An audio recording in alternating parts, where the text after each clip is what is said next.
Viewers, welcome करते हैं आपको हेल्थ जोन विद डॉक्टर इनाम दानिश में। मैं हूं आपकी होस्ट इरम काशिफ और आज जो टॉपिक मैं डिस्कस करने वाली हूं वो थोड़ा सा इंटरेस्टिंग भी है और थोड़ा सा इन्फॉर्मेटिव भी है, क्योंकि जो डायबिटिक पेशेंट होते हैं कभी उन्हें इंसुलिन दी जाती है, कभी उन्हें टैबलेट्स दी जाती हैं। तो आज हम डॉक्टर साहब से ये जानने की कोशिश करेंगे कि किस स्टेज पर इंसुलिन देनी चाहिए, किस स्टेज पर टैबलेट दी जाती है, क्या डिफरेंस है दोनों मेडिकेशन में। डॉक्टर इनाम दानिश हमेशा की तरह स्टूडियो में मौजूद हैं, जानते हैं उनसे इसी टॉपिक के हवाले से और उन्हें करेंगे वेलकम। अस्सलाम वालेकुम।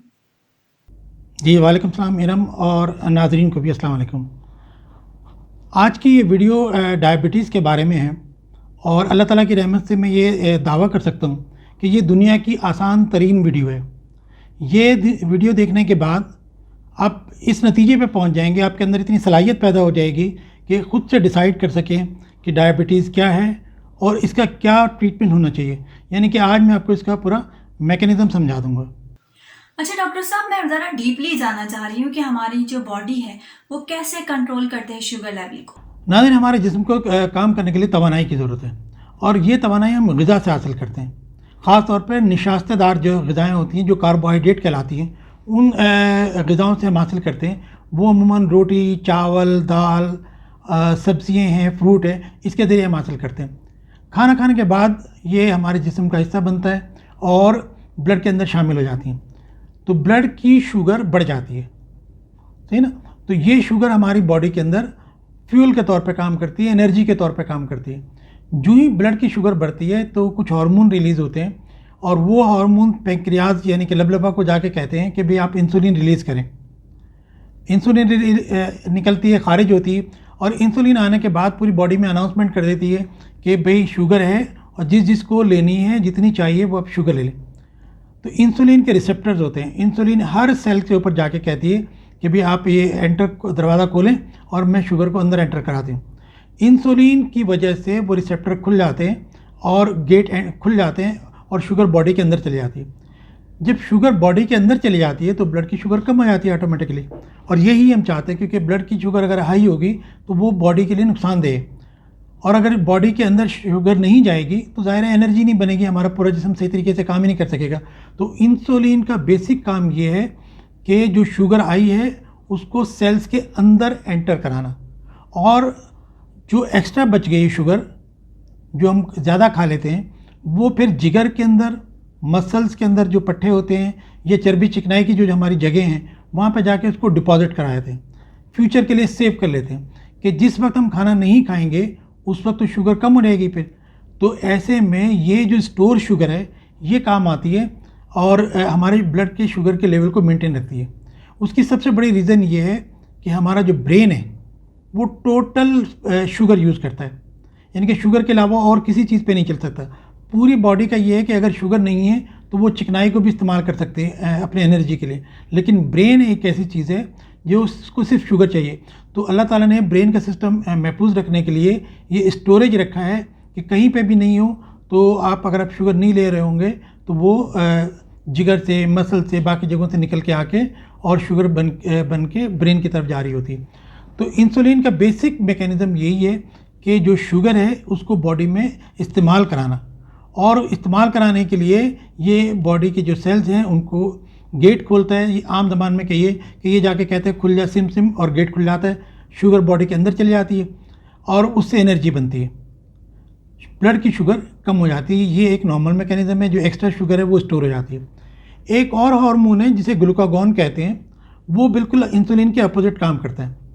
जब हम खाना नहीं खाते, हमारी बॉडी के अंदर शुगर की कमी होने लगती है तो ग्लूकागॉन रिलीज़ होता है और जो हमारी स्टोर की हुई शुगर है उसको ब्लड के अंदर ले आता है।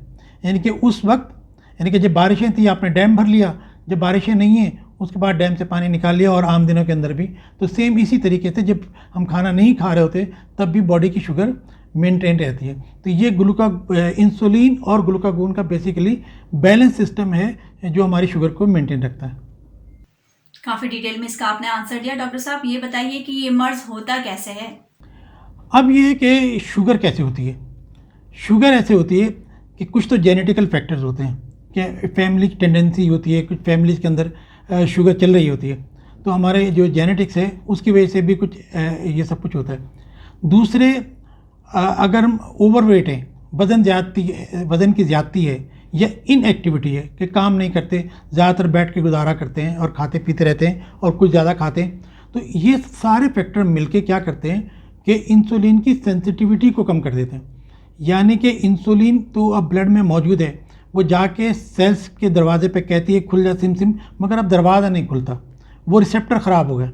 इसको हम इंसुलिन रेजिस्टेंस कहते हैं कि इंसुलिन तो है मगर वो इंसुलिन काम नहीं कर पा रही, वो ब्लड को जो शुगर को ब्लड से बॉडी के अंदर नहीं लेके जा पा रही, जिसकी वजह से क्या होगा कि बॉडी में एनर्जी नहीं बनेगी, थकन का एहसास होगा, पूरा सिस्टम जो है वो डिस्टर्ब हो जाएगा और ब्लड की शुगर बढ़ने की वजह से अलग कॉम्प्लिकेशंस होती हैं, जिससे हार्ट अटैक वगैरह जो सब चीज़ें होती हैं। तो ये है, इसे कहते हैं इंसुलिन रेजिस्टेंस। इससे फिर मैसेज जाता है लबलबे के पास कि भाई यहाँ तो शुगर बहुत ज़्यादा है, आप इंसुलिन और भेजें, वो और शुगर निकालना शुरू करे। वो बेचारा इंसुलिन निकाल के थक जाता है, एग्जॉस्ट हो जाता है, और मगर फिर भी जो है वो उसका चूँकि रेजिस्टेंस ज़्यादा होती है तो पूरी कोशिश करता है लबलबा अपने कि इस शुगर को कंट्रोल करने के लिए। इसी को हम कहते हैं बॉर्डर लाइन शुगर। जब ये लबलबा जो है वो पूरी एफर्ट कर रहा होता है और कभी कामयाब हो जाता है, कभी मुकम्मल तौर पर कामयाब नहीं भी हो पाता है।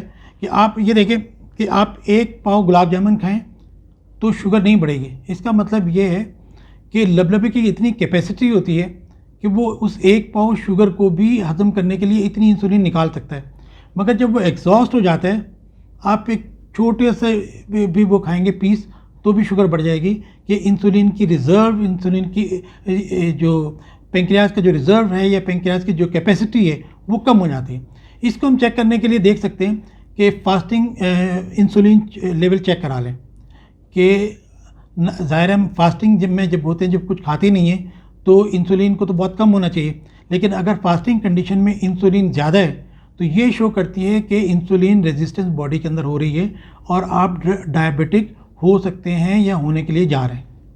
अच्छा, शुगर को कंट्रोल करने के लिए जो मेडिसिन दी जाती है, ये बताइएगा कि वो कैसे वर्क कर रही होती है? अब ये है कि ये जो शुगर की हम मेडिसिन लेते हैं, ये काम कैसे करती हैं, ये बॉडी के अंदर शुगर को कम कैसे करती हैं। सबसे इम्पॉर्टेंट चीज़ मैंने आपको बताई कि इंसुलिन रेजिस्टेंस है, कि इंसुलिन रेजिस्टेंस को सबसे पहले कम करना होता है ताकि इंसुलिन जो जितनी भी बॉडी के अंदर मौजूद है वो काम करे और रिसेप्टर्स को जाके खोल दे। तो इसके लिए सबसे इम्पॉर्टेंट चीज़ तो एक्सरसाइज है।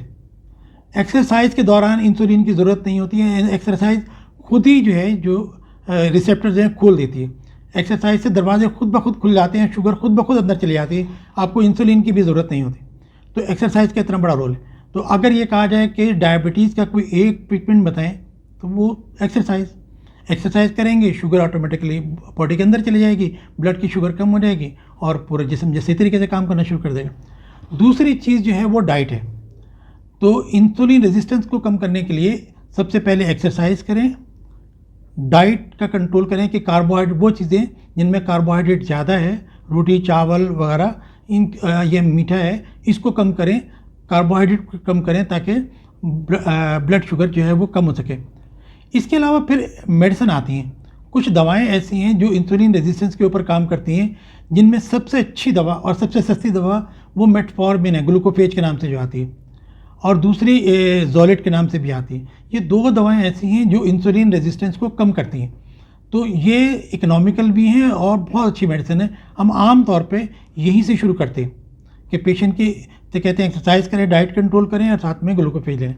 अगर ग्लूकोफेज अकेले काम ना कर रही हो तो फिर इंसुलिन रिलीज़ कराई जाती है कि कुछ ऐसी मेडिसिन देते हैं जो पेंक्रियाज को पुश करें कि भी आप और इंसुलिन निकालें, हमें और इंसुलिन की ज़रूरत है, जिसमें सल्फोनाइल यूरियाज हैं, जैसे जिनेरिल के नाम से आती हैं, लोग नाश्ते से पहले मेडिसिन ले रहे होते हैं, या DPP-4 मेडिसिन इनिबिटर्स कहलाते हैं, DPP-4 इनिबिटर्स तो विल्डोज के नाम से आते हैं। ये वो मेडिसिन हैं जो कि मैसेज देती हैं पेंक्रियाज को जाके कि आप इंसुलिन निकालें। याद रखें, जब तक पेंक्रियाज अच्छी कंडीशन में है ये दवाएं काम करेंगी, क्योंकि ये दवाएं मैसेज दे रही हैं पेंक्रियाज को, लबलबे को भी आप और इंसुलिन निकालें। ये और इंसुलिन निकालना शुरू कर देता है और इससे हमारी जो है वो शुगर कंट्रोल हो जाती है। तीसरी चीज़ कि वो दवाएं जो कि हम जो शुगर खा रहे हैं वो आंतों के ज़रिए एब्जॉर्ब ही ना हो, ब्लड के अंदर ना जाए।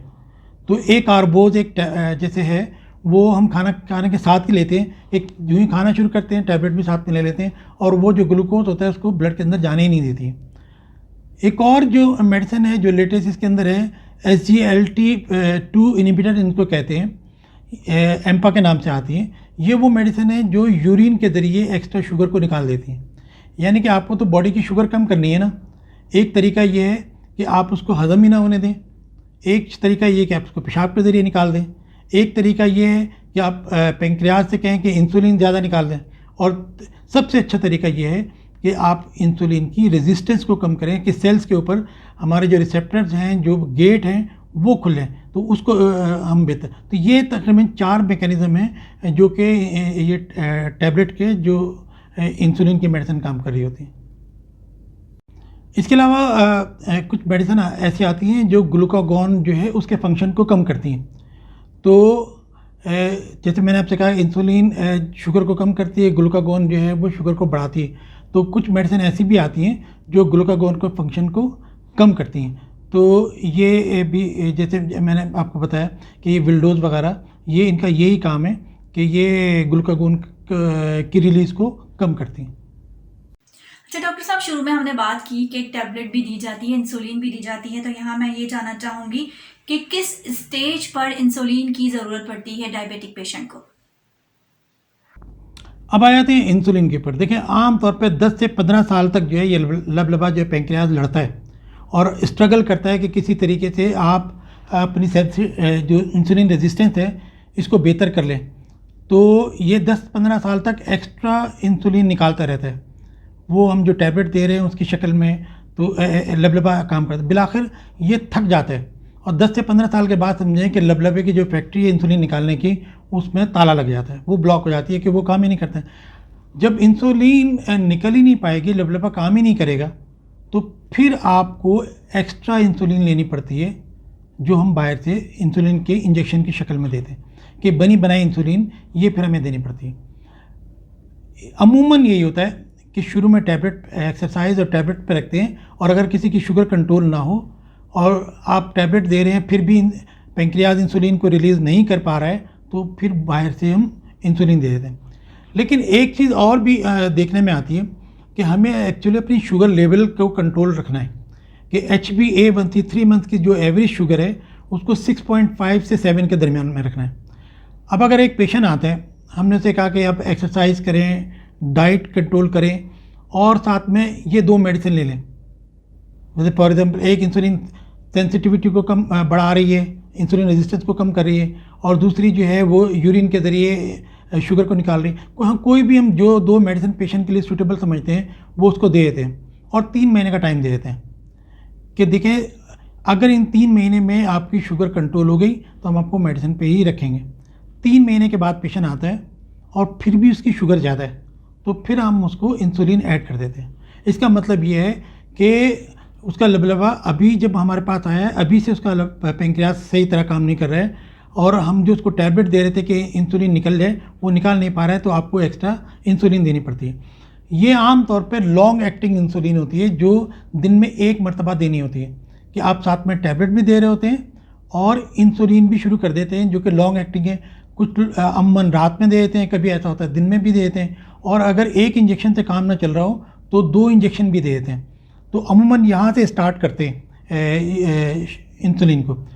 तो हमारा मकसद जो है वो शुगर कंट्रोल करना है, चाहे टैबलेट से हो और चाहे पहले टैबलेट ट्राई करते हैं, नहीं होता है तो फिर इंसुलिन पे आ जाते हैं। लेकिन मकसद ये है, क्योंकि ब्लड की जो अगर शुगर बढ़ती है उससे बिनाई जा सकती है, किडनी ख़राब हो सकते हैं, हार्ट अटैक हो सकता है, फालिज हो सकता है। हमें उन कॉम्प्लिकेशन से बचाना है, तो हमें तो शुगर लेवल सही रखना है। तो ये एक तरीका है कि हम जो टाइप 2 के पेशेंट होते हैं, जो मेडिसिन ले रहे हैं, उसके साथ टैबलेट के साथ इंसुलिन भी शुरू करा देते हैं। अमूमन ये लॉन्ग एक्टिंग इंसुलिन होती है।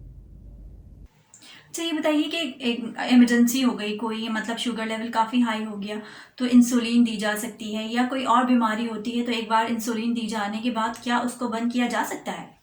अब ये है कि ऐसा नहीं है कि एक मरतबा इंसुलिन ले ली और उसके बाद उसके कोई दवा काम नहीं करेगी, ऐसा नहीं है। ऐसा होता है कि कभी शुगर कंट्रोल ना हो तो हम बाहर से इंसुलिन दे देते हैं ताकि पेंक्रियाज को रेस्ट मिल जाए। रेस्ट उसी दौरान पेंक्रियाज अपनी रिपेयरिंग कर लेता है, और ये भी होता है कि आपने शुगर कंट्रोल कर ली, फिर उसके बाद दोबारा से आप टैबलेट पे आ सकते हैं, ये भी कर सकते हैं।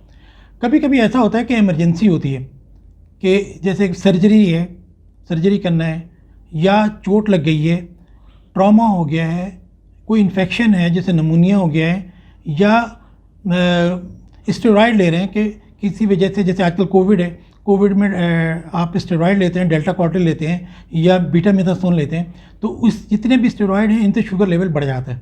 उसको कंट्रोल करने के लिए वक्ती तौर पे इंसुलिन यूज़ करते हैं। तो ये इंसुलिन के टेम्परेरी यूज़ हैं। अच्छा, प्रेगनेंसी के अंदर तो आपके पास एक ही ऑप्शन है कि सिर्फ इंसुलिन यूज़ कर सकते हैं। तो ये इंसुलिन के यूजेस हैं जो टाइप 2 के अंदर हम करते हैं, और जो ही हालात बेहतर होते हैं हम दोबारा से टैबलेट पेशेंट को टैबलेट के ऊपर ला सकते हैं। अच्छा, यहाँ डॉक्टर साहब ये बताइए हमारे नाज़रीन को, क्या इंसुलिन के अलावा कोई और मेडिसिन भी है जो इंजेक्शन फॉर्म में मौजूद होती है और वो ले सकता है पेशेंट?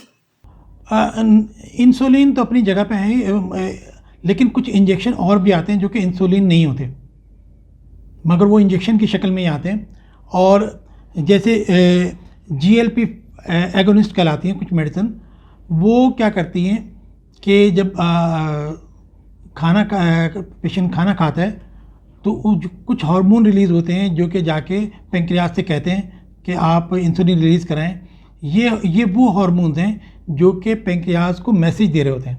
तो GLP एगोनिस्ट विक्टोज़ा के नाम से आता है। ये इंजेक्शन अच्छा है कि काफ़ी इफ़ेक्टिव है, ख़ास तौर पे वेट भी कम हो जाता है इससे, शुगर भी कंट्रोल होती है इससे, मगर हर कोई टॉलरेट नहीं कर पाता इससे, कुछ लोगों को मोशन भी हो जाते हैं। तो कहने का मकसद ये है कि आजकल चूँकि न्यू टेक्नोलॉजी है और नई नई मेडिसिन आ रही हैं, तो डॉक्टर आपसे ये भी कह सकते हैं कि आप एक इंसुलिन का एक इंजेक्शन ले लें या इंसुलिन के 2 इंजेक्शन ले लें मेडिसिन के साथ। और कभी कभी ये भी कह सकते हैं कि जो ये मैंने आपको नई प्रोडक्ट बताई है GLP एगोनिस्ट विक्टोज़ा, तो ये अच्छी है। अगर आप डायरिया नहीं होता है तो फिर तो बहुत अच्छी। जिन लोगों का ख़ासतौर पर वेट ज़्यादा है, वेट भी कंट्रोल हो जाता है, शुगर भी कंट्रोल हो जाएगी, वेट भी कंट्रोल हो जाएगा। डॉक्टर साहब, काफ़ी डिटेल में आपने डिस्कस कर लिया कि हम मेडिसिन कब ले सकते हैं और इंसुलिन कब दी जाती है डायबिटिक पेशेंट को। आखिर में क्या मैसेज देना चाहेंगे? तो एंड में नाज़रीन मैं सम अप कर देता हूँ कि इंसुलिन हमारे जिस्म में शुगर को बॉडी के अंदर पहुँचाती है। अगर इंसुलिन रेजिस्टेंस हो जाए, यानी कि इंसुलिन अपना सही तरह काम ना कर पाए, तो ब्लड की शुगर बढ़ जाती है और हमारे जिस्म के अंदर शुगर कम हो जाती है। जब हमारे जिस्म में शुगर कम हो जाएगी, हमारा जिस्म सही तरह काम नहीं करेगा, निढाल होगा, एनर्जी नहीं होगी, और ब्लड की शुगर बढ़ने की वजह से बहुत सारी कॉम्प्लिकेशंस होती हैं। तो उसका जो बेस्ट ट्रीटमेंट है वो यही है कि इंसुलिन की रेजिस्टेंस ना होने दी जाए। दुनिया की सबसे बड़ी बीमारी इंसुलिन रेजिस्टेंस है। आप समझें कि इसको आपको कंट्रोल करने के लिए बहुत ही सिंपल है, वॉक करना शुरू कर दें। 1 घंटा डेली वॉक करें जब भी आपको टाइम मिले, सुबह, दोपहर, शाम, जब भी। कहते हैं कि आधे घंटे तक नहीं बैठना चाहिए, 30 मिनट तक नहीं बैठना चाहिए। अगर आपका कोई बैठने का काम है, आप 25 मिनट्स बैठें और 5 मिनट के लिए खड़े होकर वॉक करें। हर 1 घंटे 2 घंटे के बाद आप 10 मिनट की वॉक ज़रूर करें। बैठने की वजह से, बैठे रहने की वजह से इंसुलिन रेजिस्टेंस पैदा होती है, इन एक्टिविटी की वजह से इंसुलिन रेजिस्टेंस पैदा होती है, ओवर ईटिंग की वजह से इंसुलिन रेजिस्टेंस पैदा होती है। जो कार्बोहाइड्रेट हम ज़्यादा खाते हैं, जो बहुत सारी यानी कि रोटियाँ खाए जा रहे हैं, चावल खाए जा रहे हैं, तो ये सब चीज़ें जो ना इंसुलिन रेजिस्टेंस पैदा करती हैं। तो आज से आपने ये डिसाइड करना है कि एक हेल्दी लाइफस्टाइल गुजारें, इंसुलिन रेजिस्टेंस पे कंट्रोल करें, तो डायबिटीज़ को आप कंट्रोल कर लेंगे। Thank you so much doctor साहब, काफ़ी डिटेल में इस टॉपिक को भी आज आपने डिस्कस किया। नेक्स्ट एपिसोड में नेक्स्ट टॉपिक के साथ हाजिर होंगे। व्यूवर्स, यहीं तक मेरा आपका यानी इरम काशिफ का साथ। नेक्स्ट शो में अवेयरनेस शो है, आप जैसे कि जानते हैं, तो नेक्स्ट टॉपिक के साथ हाजिर होंगे। आपसे कहेंगे कि अभी तक चैनल को अभी तक सब्सक्राइब नहीं किया है तो चैनल को सब्सक्राइब कर लीजिए, क्योंकि ये अवेयरनेस शो है और आप ही के लिए हम कंडक्ट करते हैं। इरम काशिफ को इजाज़त दीजिए। अल्लाह हाफिज़।